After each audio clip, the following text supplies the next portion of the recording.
A few words about Let Them All Talk.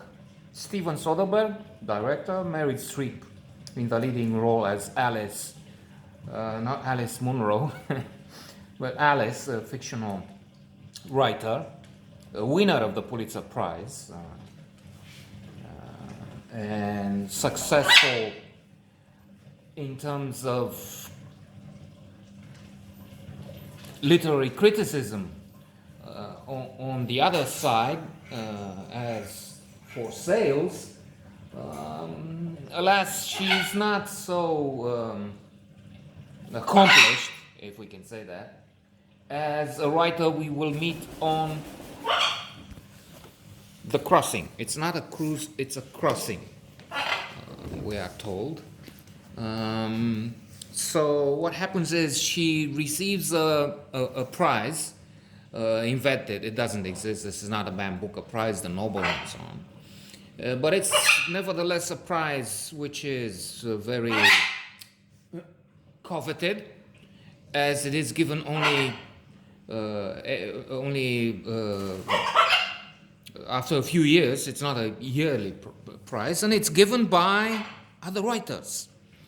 But the ceremony and the award is to be given in England, and Alice is afraid of flying over there, or so we are told. We will learn, without spoiler alerts though, that there is something else going on there. So then Susan, sort of a new representative from the publishing house that is dealing with this successful author, is suggesting a crossing on the Queen Mary II luxury boat. It all appears to be a luxury boat, though I'm not sure what other boats look like. We get some very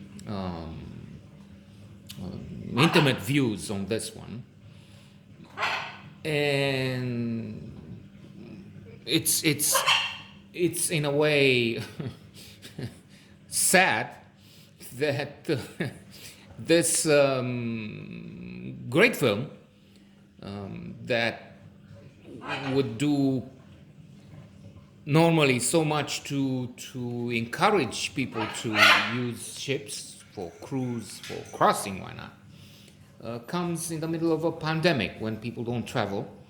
And furthermore, it looks like for quite some time after this will be ended, and it will be some time before that with vaccinations and all, cruise lines will have a problem, because one thing that happened was with this, it highlighted the risks one takes when going on a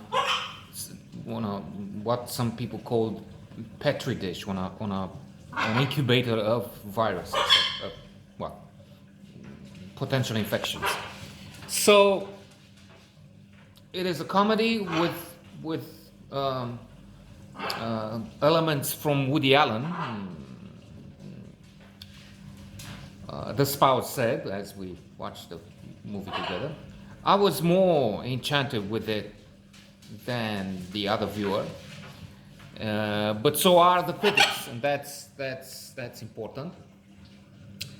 And we have literary elements here. We have themes like money, money obsession with money, as in the character played by Candice Bergen, who desperately wants to get money. We have talk about the inspiration of the author, how he or she takes ingredients from her life, from the life of others, and then she puts them in between the pages.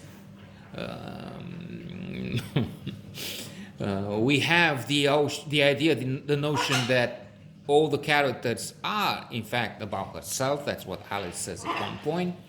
Then there's the self-obsession, her friend, her other friend, the two coming along would be upset that she's sitting with the two most obsessed, self-obsessed individuals on the planet. Maybe she doesn't say this in those words. This is not a quote, but anyway, there is something there.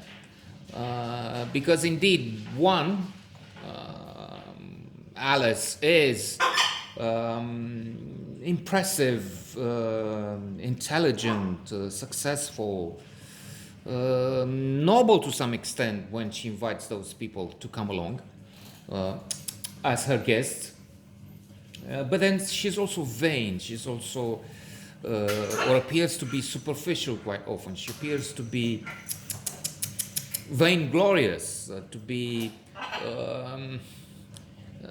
unconcerned with the rest. But then it appears.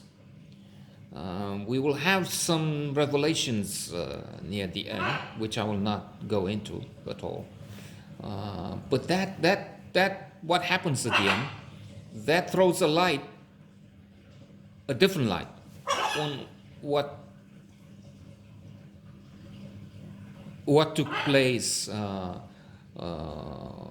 the superboat, on the ship. We can't say boat. Alice talks about this and so many other things. It's marvelous on so many levels. This comedy, tragedy, complex film. So she talks about the fact that a boat suggests something smaller. So ship is they need to talk about the ships. There's romance, or at least an attempt to romance,